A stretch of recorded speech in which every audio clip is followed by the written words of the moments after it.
Okay, let's talk about relationships with this. I'm gonna stay with this for a second. Get some. Say that you're I'm trying to think of a situation. Yes, you're thinking long and hard. But I'm sure you've had many experiences with your wife, right? Over how many years you've been married? Or 22.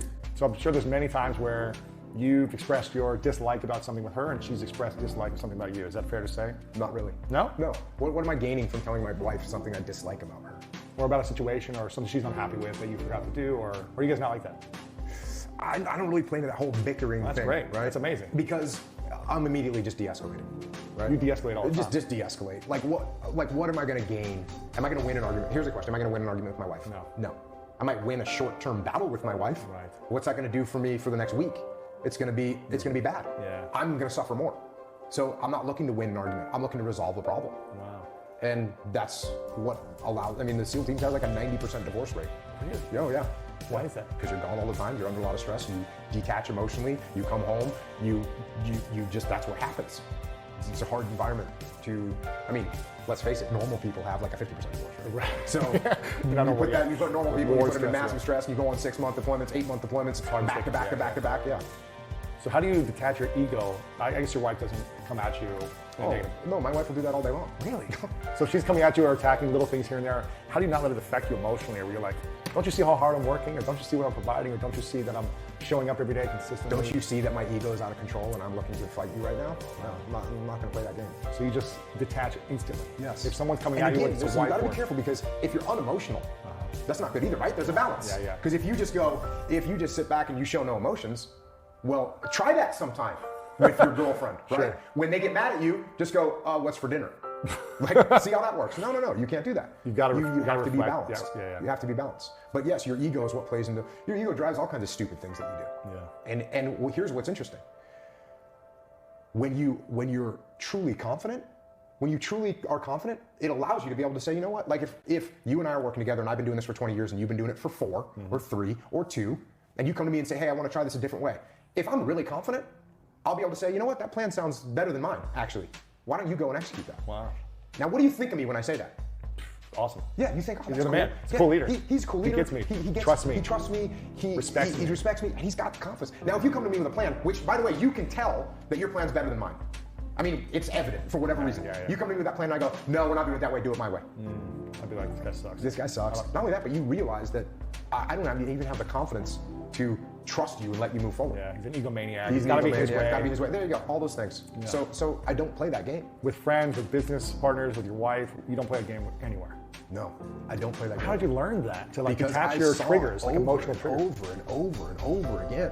Saw it over and over again. So did you used to be that way and you saw it, or you just saw it from other people? Luckily for me, I was able to observe a lot. And I had this situation unfold. So I got a new book coming out, which is, I explain this situation. Yeah. I was in a SEAL platoon. I was a follower, so I was a one cruise wonder, so I'd been on one deployment, but still not super experienced. Yeah. And we had a platoon commander that was very inexperienced and had a massive ego.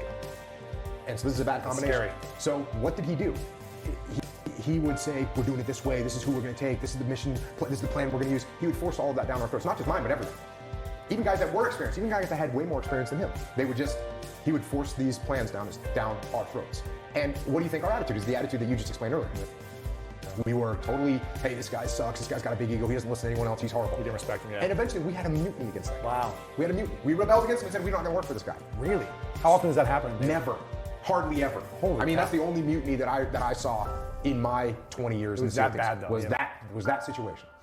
So we have this mutiny. And that was bad. And at the time I was sitting there looking, and I actually had an okay relationship with the boss, because I'm a person that even as a new SEAL, I realized, you got to build a relationship with the guy that you're working with. You got to make sure that you can talk to them, that they'll talk to you, that you understand what they want. It's like, you got to do that. Baseline of like and respect. Smart thing to do. Yeah.